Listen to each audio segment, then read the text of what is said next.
ലൂക്കോസ് വിശേഷം 19 അധ്യായം 10 വാക്യം. കാണാതെ പോയതിനെ തിരഞ്ഞു രക്ഷിപ്പാനല്ലോ മനുഷ്യപുത്രൻ വന്നത്. കാണാതെ പോയതിനെ തിരഞ്ഞു രക്ഷിപ്പാനല്ലോ മനുഷ്യപുത്രൻ വന്നത്. ചുങ്കക്കാരനായ സക്കായി എന്ന മനുഷ്യനെ തേടി യെരിഹോവിലൂടെ കടന്നുപോയ കർത്താവ് അവനെ വിളിക്കുകയും അവന്റെ ഭവനത്തിൽ പാർക്കുകയും ചെയ്യുകയാണ്.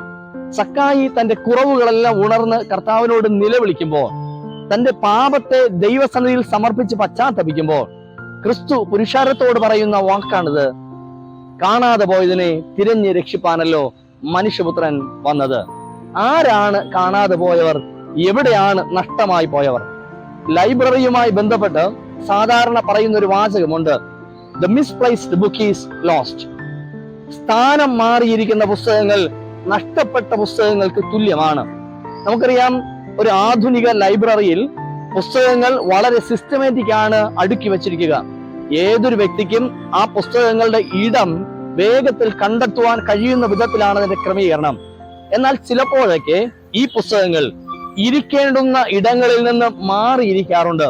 അങ്ങനെ മാറിയിരുന്നാൽ മറ്റാർക്കും കണ്ടെത്തുവാൻ കഴിയാതെ വണ്ണം അത് നഷ്ടമായി പോകും. ആ പുസ്തകം ലൈബ്രറിക്കുള്ളിൽ തന്നെയുണ്ട്, പക്ഷെ അതിന്റെ ഇടം മാറി എന്നതുകൊണ്ട് അത് വ്യക്തികളുടെ കരങ്ങളിൽ ലഭിക്കാതെ പോകും. Misplaced book is lost. എന്നെ കേൾക്കുന്ന പ്രിയ ദൈവജനമേ, നാം ആയിരിക്കേണ്ടുന്ന ഇടങ്ങളിലല്ല ഈ നാളുകളിൽ ആയിരിക്കുന്നുവെങ്കിൽ നാമം നഷ്ടപ്പെട്ടവർക്ക് തുല്യമാണ്. 2025 വർഷത്തിന്റെ ആരംഭ മാസങ്ങളിലൂടെ നാം കടന്നു പോകുമ്പോൾ നമ്മുടെ ഇടങ്ങളെ നമുക്കൊന്ന് പരിശോധിക്കാം. ദൈവം നമ്മെ ആക്കി വച്ച ഇടങ്ങളിലാണോ നാം ആയിരിക്കുന്നത്? ചില സമയങ്ങളിലൊക്കെ ഇടയനെ വിട്ട് സ്വന്തം ഇഷ്ടങ്ങൾക്കനുസരിച്ച് നാം നമ്മുടെ വഴികളിലൂടെ യാത്ര ചെയ്യുമ്പോൾ നാം നഷ്ടപ്പെട്ടു പോകാറുണ്ട്.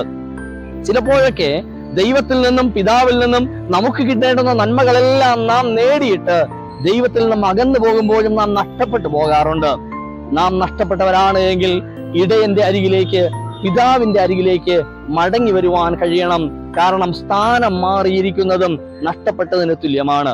2025 ഈ ആരംഭ നാളുകളിൽ ഒരു പുതിയ തീരുമാനത്തോടെ നമുക്ക് കർത്താവിന്റെ അരികിലേക്ക് കടന്നു വരാം. കർത്താവെ, ഞാൻ എവിടെ ആയിരിക്കണമെന്ന് നീ ആഗ്രഹിക്കുന്നുവോ ആ ഇടം കണ്ടെത്തുവാൻ, ആ ഇടത്ത് ആയിരിക്കുവാൻ എന്നെ ഒരുക്കണമേ എന്ന പ്രാർത്ഥനയോടെ, തീരുമാനങ്ങളോടെ ഈ വർഷത്തിന്റെ നന്മകൾ അനുഭവിപ്പാൻ സർവശക്തനായ ദൈവം നമ്മെ ഒരുക്കുമാറാകട്ടെ, അനുഗ്രഹിക്കുമാറാകട്ടെ.